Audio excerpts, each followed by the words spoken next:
سورہ الحج رکوع نمبر 6 تلاوت.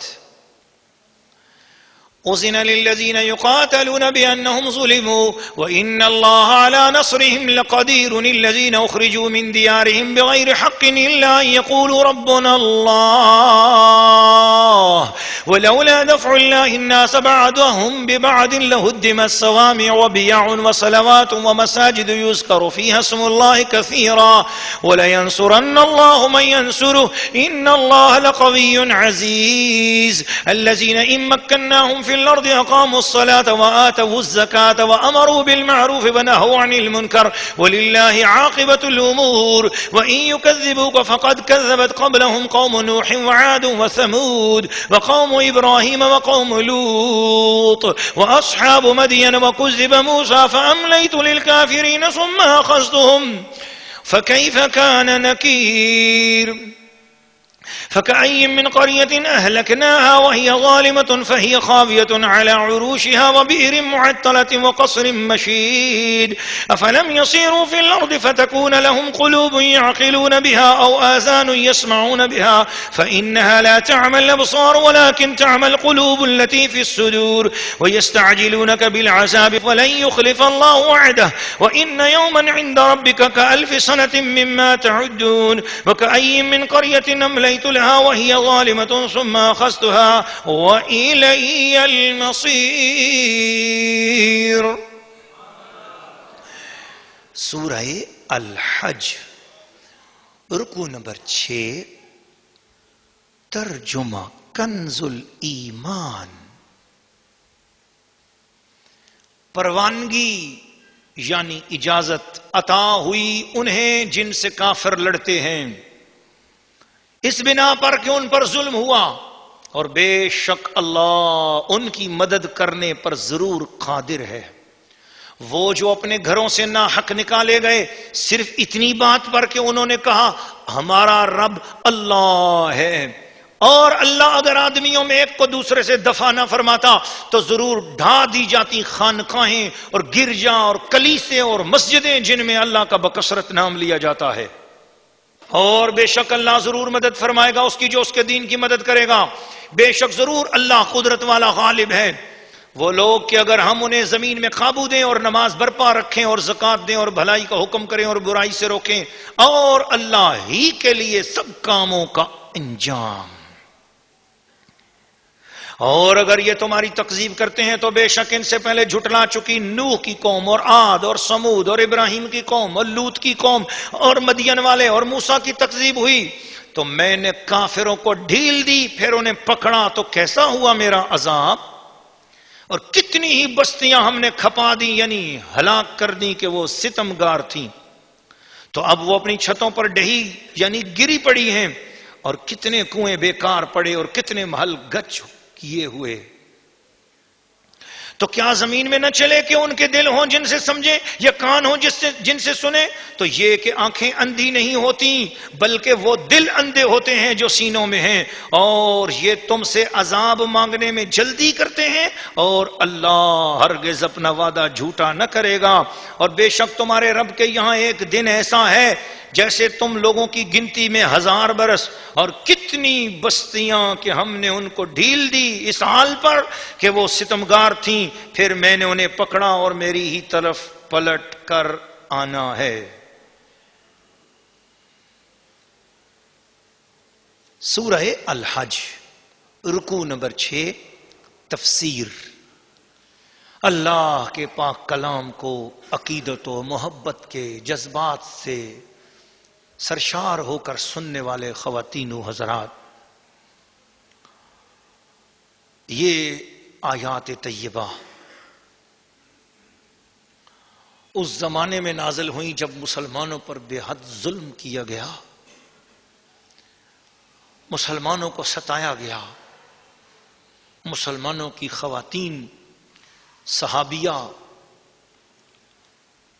جتنی بھی صحابیات تھیں ان میں سے اکثر صحابیات ستائی گئیں. رسول پاک صلی اللہ علیہ وسلم کی صاحبزادی سیدہ رقیہ رضی اللہ تعالی عنہا پر ظلم کیے گئے. حضرت سیدہ سمیہ رضی اللہ تعالی عنہا، اتنا ظلم ہوا، بوڑھی خاتون تھی، ان کا قصور کیا تھا؟ قرآن کہتا ہے الا ان یقولوا ربنا اللہ، ان کا ایک ہی کہنا تھا کہ ہمارا رب اللہ ہے۔ یہ کہنا کس لیے تھا؟ کہ ان کو یہ بات محبوب کریم نے سکھائی تھی، رسول کریم نے سکھائی تھی۔ ابو جہل کشتی میں پھنستا تھا، دعوا اللہ مخلصین لہ الدین، اس طرح اللہ کو پکارتا تھا جیسے سچا بندہ اللہ کا یہ ہے، اللہ کو جانتا تھا۔ جب وہ اللہ کو جانتا تھا تو اسی اللہ کی بات حضرت سمیہ کر رہی ہیں۔ انہوں نے فرمایا میرا رب اللہ ہے۔ اب وہی بات ابو جہل سمندر میں کر چکا، اے اللہ میں پھنس گیا ہوں، اے اللہ تیرے سوا اور کوئی رب نہیں، اے اللہ مجھے نکال۔ ہوا اللہ نے موافق کر دی، کنارے پہ آ گیا، اسے معلوم ہے کہ سچا رب اللہ ہے۔ اور وہی بات حضرت سمیہ کر رہی ہیں، وہی بات ابو جہل کر رہا ہے۔ فرق کیا ہے؟ ابو جہل پھنس کر، جب پھنستا ہے تو پھنس کر اللہ کو سمجھتا ہے، جب نکل آتا ہے تو مشرک ہو جاتا ہے۔ اور حضرت سمیہ پھنس کر بھی اللہ کو سمجھتی ہیں کہ اللہ میرا رب ہے، اور ہنس کر بھی اللہ کو سمجھتی ہیں کہ اللہ ہی میرا رب ہے۔ خوشی میں بھی اللہ کو اپنا رب جانتی ہیں اور غمی میں بھی اللہ کو اپنا رب جانتی ہیں۔ مگر ان کو یہ تعلیم کس نے دی؟ ابو جہل کی عقلیت نے نہیں دی، ابو جہل کے فلسفے نے نہیں دی، رسول اللہ صلی اللہ علیہ وسلم محمد الرسول اللہ کی ذات اقدس نے دی۔ حضور نے فرمایا اللہ وہ ہے جس کے ساتھ کوئی شریک نہیں۔ یہ کعبے کے اندر پڑے ہوئے جو 360 بت ہیں یہ اللہ کے شریک نہیں، اللہ وہ ہے جس کا کوئی شریک نہیں۔ جب حضور نے اس طرح کی توحید کی تعلیم، حضور کے کہنے پر جب کسی نے ربنا اللہ کہا تو مکے کے بدماشوں نے، مکہ کے غنڈوں نے ان لوگوں پر حملہ کیا، جو کمزور نظر آئے ان کے اوپر ظلم و ستم ڈھانا شروع کر دیے، جن میں سے حضرت سمیہ ہیں۔ برچھا مارا ان کے نازک مقام پر، برچھا مارا، اور وہ اتنا زور سے اور اتنی سختی سے مارا کہ وہ برچھا آپ کو لگا اور آپ اسی وقت تڑپتی ہوئی شہید ہو گئی۔ اس طرح کے ظلم و ستم جب مسلمانوں پر ہوئے تو اللہ کریم کو رحم آیا۔ اس سے پہلے مسلمانوں کو حکم کیا تھا؟ صبر کرو، صبر کرو، صبر کرو، برداشت کرو، صبر کرو، صبر کرو، صبر کرو، بار بار صبر کی تلقین آئی۔ مگر جب یہ ظلم و ستم حد سے بڑھے، فرمایا اذن للذین یقاتلون بانہم ظلموا، پروانگی۔ اس طرح یہ ترجمہ کنز الایمان الحمدللہ، یہ اردو بھی مشکل اردو ہے، اور یہ تقریباً 100 سال تو 100 سال ہو گئے نا، تقریباً 100 سال پرانی اردو ہے، یہ 100 سال پرانی اردو ہے۔ بس یہ علماء کرام کی نگاہ ہے کہ الحمدللہ یہ فقیر اس اردو کو آج کے دور میں جس طرح لوگوں کو سمجھنا چاہیے اس کے مطابق کوشش کر کے آپ کی خدمت میں پیش کی جا رہی ہے۔ تو پروانگی، اس زمانے میں پروانگی کا مطلب ہوتا تھا کہ اجازت۔ یا اعلیٰ حضرت کے ترجمہ مبارکہ کے اندر خزائن العرفان میں، خزائن العرفان کے ذریعے حضرت صدر الفاضل سید محمد نعیم الدین مراد آبادی رحمۃ اللہ علیہ نے جہاں جہاں ایسے الفاظ آئے وہاں پر آپ نے قوسین کے اندر اس کی تشریح فرما دی۔ تو میں وہاں پر جہاں قوسین آتے ہیں تو میں قوسین کا لفظ تو نہیں پڑھتا ہوں، میں وہاں پر یعنی کہہ دیتا ہوں۔ تو یہاں پروانگی کا کلمہ اعلی حضرت نے استعمال فرمایا۔ پروانگی سے مراد یہ ہے کہ اجازت عطا ہوئی انہیں جن سے کافر لڑتے ہیں، اس بنا پر بِأَنَّهُمْ ظُلِمُوا، ان پر ظلم ہوا تو کیا جہاد کی اجازت دی گئی۔ جہاد کی اجازت بھی اس رنگ میں دی گئی کہ تم کمزور ہو نا، اور تمہارے ساتھ کوئی نہیں ہے نا آج کے بعد بدلہ لو کافروں سے. وہ اگر تمہارے ساتھ زیادتی کریں تو تم بھی اتنا ہی بدلہ ان سے لو جتنی انہوں نے زیادتی کی. وَإِنَّ اللَّهَ عَلَىٰ نَصْرِهِمْ لَقَدِيرٌ. مسلمانوں تمہارے پیچھے تمہارے رب کی مدد تمہارے ساتھ ہے. الَّذِينَ اُخْرِجُوا مِن دِيَارِهِمْ بِغَيْرِ حَقٍّ. وہ لوگ کہ جو گھروں سے ناحق نکالے گئے, ہجرتوں پہ مجبور کیا گیا, نسلوں سے مکے میں آباد تھے, مجبور ہو کر گھر بار چھوڑ کے مدینہ جانا پڑا. اِلَّا يَقُولُوا رَبُّنَا اللَّهُ. بس ان کی یہی بات تھی نا کہ انہوں نے یہ کہا کہ ہماری پرورش کرنے والا اللہ ہے, ہمارا پروردگار اللہ ہے.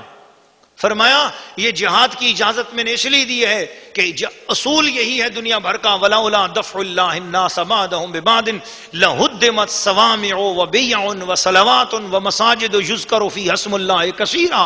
اگر آدمیوں کے ذریعے ایک کو دوسرے سے اور ایک سے دوسرے کو دفع نہ فرماتا تو لَهُدِّمَتْ صَوَامِعُ, خانقاہیں ڈھا دی جاتی.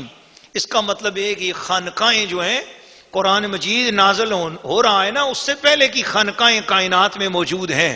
صوفیاء کا نظام موجود تھا نا, اس لیے پہلے تذکرہ خانقاہوں کا کیا گیا کہ خانقاہیں ڈھہ جاتی, خانقاہیں گر جاتی, وَبِيَعٌ اور گرجے گر جاتے, وَصَلَوَاتٌ اور جو کلیسا ہیں وہ گر جاتے, وَمَسَاجِدٌ اور میرے توحید کا جس میں ذکر کیا جاتا ہے مسجدیں وہ بھی گر جاتی. یذکر فیہا اسم اللہ کثیرا, جن کے اندر اللہ کا نام لیا جاتا ہے کثرت سے, وہ بھی گر جاتی.